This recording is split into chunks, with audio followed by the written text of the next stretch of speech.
Focus. Focus.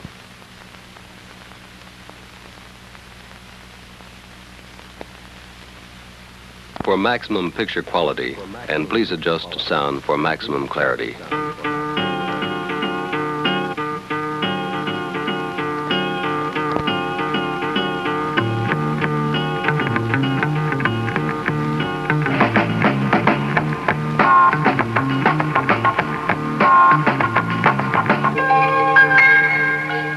This is LSD.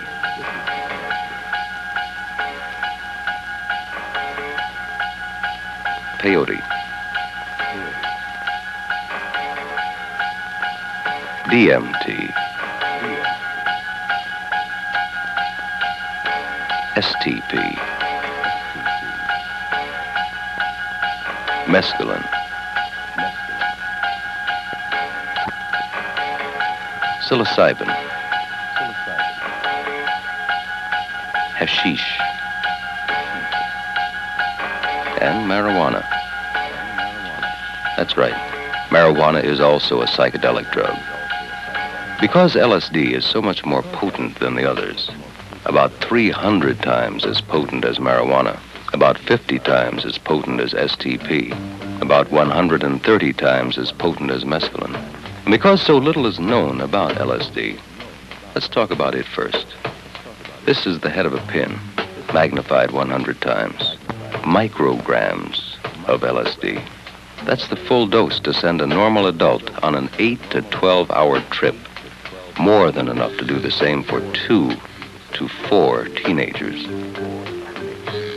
There are some people who can have an LSD experience with only 25 to 35 micrograms.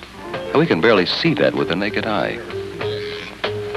This aspirin tablet, it weighs 5 grams. Now, were it to be made only of LSD, there would be enough LSD for 165,000 people to take a real mind-bending trip. This much LSD would kill 20 people. The lethal dose is 15,000 micrograms. Now that's 1/1,000,000th of an ounce. That's about what a particle of dust weighs. Hi, I'm Tommy Rowe. By now it must be obvious to you, as it is to me, that LSD is very powerful stuff. And that's just what it is, stuff. It's not good, it's not bad, it's only a chemical, a drug. It's been around for about 20 years, and people have been trying it for about the last 5 or 6 years. There's some people who think that LSD is the greatest gift to mankind since Tutti Frutti ice cream. But there are many others who feel that LSD is bad news to the individual and to the world he lives in. For us to make our decisions, we'll have to listen and understand both sides before we make up our minds. While it would be very difficult to find people to tell you how good for you heroin is, or speed, or barbiturates, it's very easy to find people who just can't wait to tell you how great LSD, peyote, DMT, STP, mescaline, and of course marijuana is. I don't really dig dropping pills, but you get the wildest highs on acid.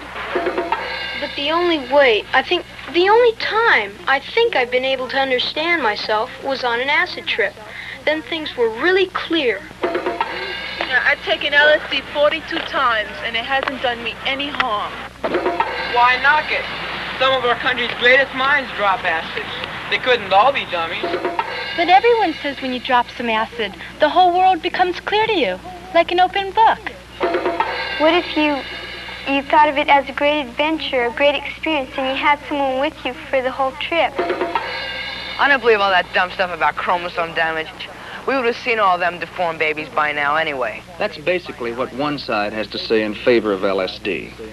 Now let's hear what the other side has to say. Then we'll be able to make up our own minds. Let's hear from young people who have had their reasons for being down on LSD. Let's also hear from doctors, psychologists, and other experts who have tried LSD themselves. We've had a great deal of experience with LSD and the people who have taken it. But the only time I think I've ever been able to understand myself was on an acid trip. Then things were really clear. As a psychologist, I have to tell you that the understanding you think you have gained just doesn't fit in with the facts. Here are the facts. you've been on a number of trips, and we're both agreed that you're having even more problems with your school, your parents, and even your friends. Perhaps what you think or feel on a trip just doesn't fit in with the straight world which you must return to and must learn to live in.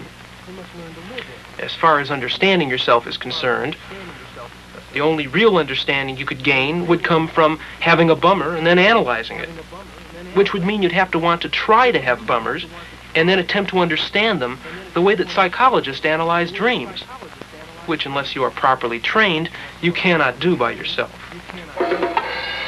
I don't really... You get the wildest trip on acid. Yeah, but you can also get the wildest bummers. And you can never really be sure which it's going to be. But what do you mean?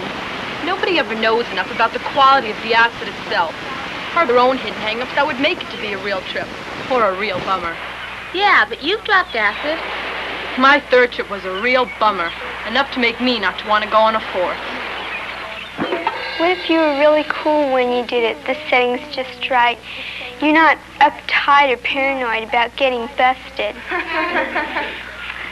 What if you think of it as a great adventure, a great experience, and you have someone with you through the whole trip, someone straight who hasn't had any acid? Well, it could be a great experience and a great adventure if you're really in the right frame of mind. If you're sure about the dose in the cow. If you could be absolutely certain there wouldn't be chromosome damage. If you won't feel guilty about what your parents would think. And if you're sure you couldn't get busted because it is against the law. But how can you be sure that for the 8 to 16 hours the trip will take, that your straight friend, your babysitter, will be reliable, will stay with you and be able to handle any problems you might get into and not have a contact trip recurrence of his own just from watching you on yours? Lots of luck. Why knock it? Some of our country's greatest minds drop acid. They couldn't all be dummies. Who, for example? Who's one of these great minds? You don't understand. I keep explaining it, but you don't understand. LSD, or mescaline even, if you just let it happen, wow, you find you can really love your fellow man. Even when you come down, you can really love your fellow man. No, I don't agree with you. I mean, what kind of a person are you if you can only love your fellow man if you're taking drugs?